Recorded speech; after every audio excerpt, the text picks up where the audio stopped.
Dalam diskusi kita soal filsafat, besar mengungkap bahwa kesan utama untuk filsafat adalah rumit, adalah sulit, dan sebenarnya itu tidak keliru. Hanya rumit dan sulit itu memang pekerjaan yang bukannya tidak mungkin dilakukan gitu. Juga apa ya, kita lihat dulu deh pertanyaan kritis seperti yang teman-teman lihat di sini. Saya juga memilih gambar untuk mewakilinya. Kita menjalani hidup dan apa kita dan filsafat. Yang rumit-rumit, yang sulit-sulit, bikin pusing juga. Jangan baca filsafat, nanti pusing gitu. Sebenarnya kemampuan otak kita diberikan Tuhan itu adalah luar biasa. Ini pertanyaan yang di tengah, yang nomor 2 ya. Siapa yang diberikan Tuhan pikiran bekerja dengan sistem yang sangat hebat? Sebenarnya kalau kita sering bermain dengan komputer atau itu sebenarnya hanya wakil aja kecil dari kehebatan berpikir kita. Hanya kita seringkali melemahkan diri kita sendiri sebelum action gitu. Atau bahkan ibarat misalnya kita punya pisau yang nggak mau capek, dipajang aja, ditaruh di lemari, itu akan sangat berbeda fungsi kerjanya dengan pisau yang sering digunakan, bekerja keras, dan dia bukannya menyelesaikan kayak beban, tetapi justru dia bermanfaat untuk banyak hal, dan dia sendiri terlatih dengan sangat tajam. Filsuf? Bukan, kita semua gitu kan. Pertanyaan pertama, siapa yang harus bertanggung jawab atas setiap pilihan dan tindakan? Siapa yang harus mempertanggungjawabkan tindakan-tindakannya dalam hidup? Filsuf? Bukan, kita semua gitu. Kemudian siapa yang harus mencapai keseimbangan dalam hidup hingga menjadi sehat mental, selaras, tentram, dan bahagia? Filsuf? Bukan, kita semua. Nah,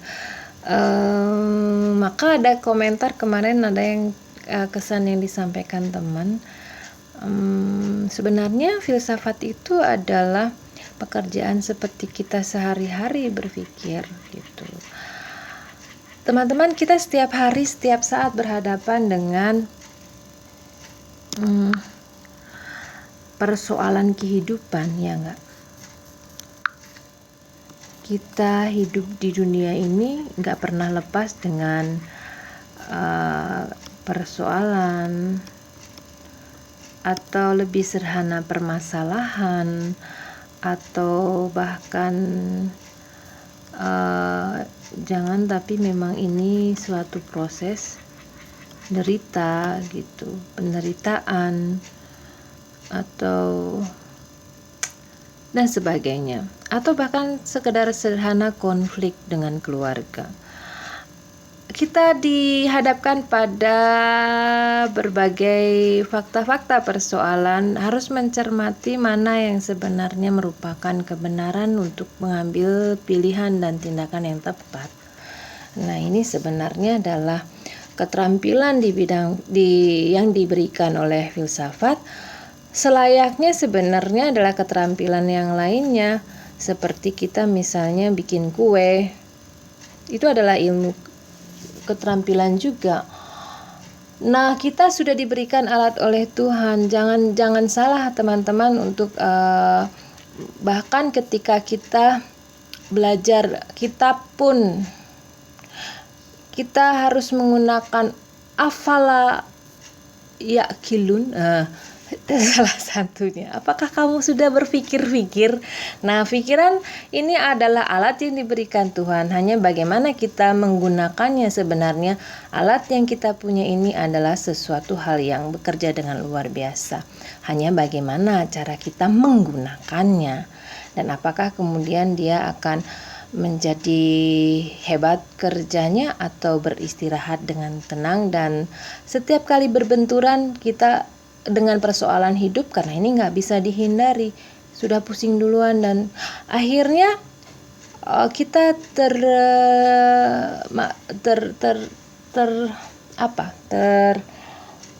terbawa kepada circle lingkaran yang sangat mengerikan, karena kita setiap kali juga harus memilih, juga bertindak atas segala pilihan hidup dan tindakan yang harus kita lakukan.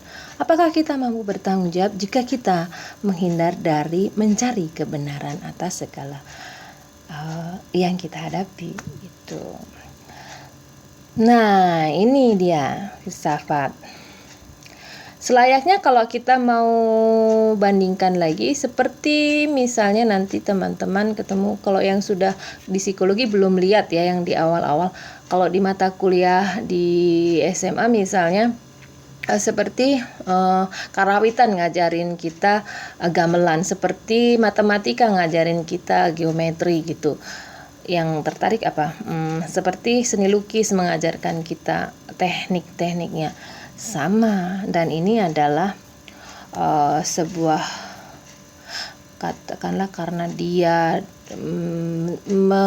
berpikir tentang realitas hidup dan mencoba membuat hukum kehidupan, menyusun teori atas realitas itu, ini menjadi sebuah sesuatu yang sangat mendasar dan mendasari semua hal gitu.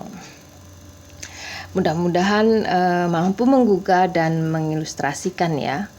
Saatnya kita masuk kepada fasilitasi pengalaman reflektif yang mudah-mudahan akan membuat kita lebih insight dan tercerahkan. Kita coba. Nah, kalau kita melakukan berpikir reflektif, sebenarnya ini adalah pekerjaan setiap manusia atas segala realita yang dia hadapi dalam hidup, dan kemudian bahkan jauh ke depan dia akan menentukan sebenarnya untuk apa hidup ini, makna hidup yang dia buat gitu. Sebenarnya kita akan melakukan, coba tanyakan pada diri sendiri.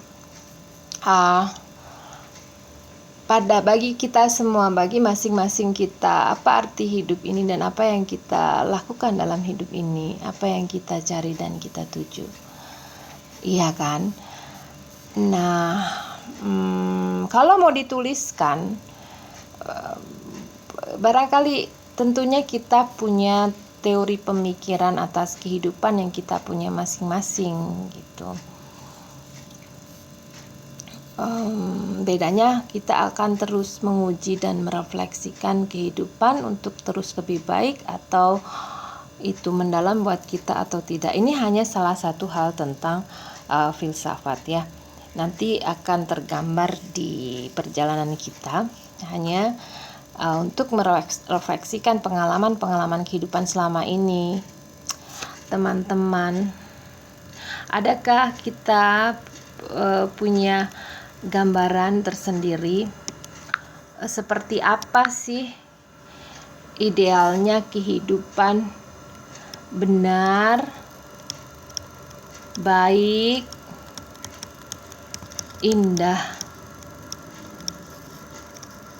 yang ada di dalam benak kita selama ini? Coba perhatikan, kadang-kadang kita melihat kezaliman, kadang-kadang kita melihat diri kita sendiri bahkan mengalami kezaliman, itu bahasa lebih sederhananya, ketidakadilan.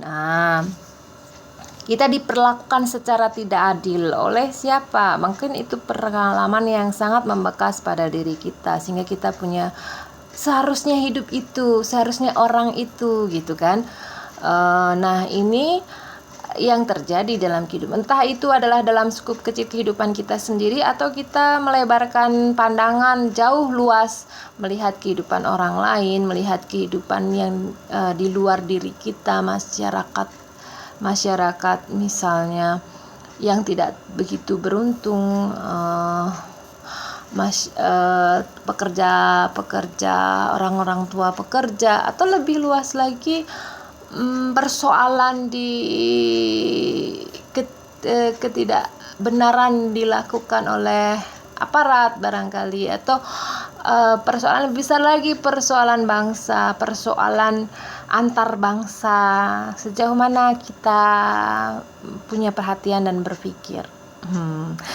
Nah, disitulah yang di sini teman-teman kita ajak untuk merefleksikan pengalaman kehidupan sejauh ini dan membuat gambaran kira-kira kehidupan benar, baik, indah itu semacam apa dan bisa dilakukan bagaimana. Ini foto yang tampak tua ya. Kalau teman-teman perhatikan dulu, saya sebelum menjelaskan ini foto siapa dan apa, dari penampilan, apakah mereka adalah orang-orang yang tidak bermoral, atau dari pandangan mata, dari sikap,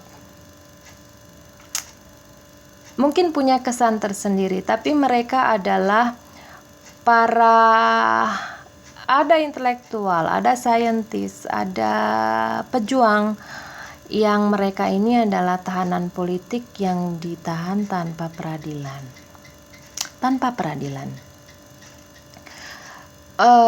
Barangkali adalah salah satu perhatian teman-teman semua. Ini hanya salah satu contoh, tidak harus begitu. Saya tadi menceritakan bisa jadi adalah pengalaman pribadi, adalah orang terdekat di antara kita, atau lebih luas lagi, bahkan negara bangsa, bahkan berbangsa-bangsa.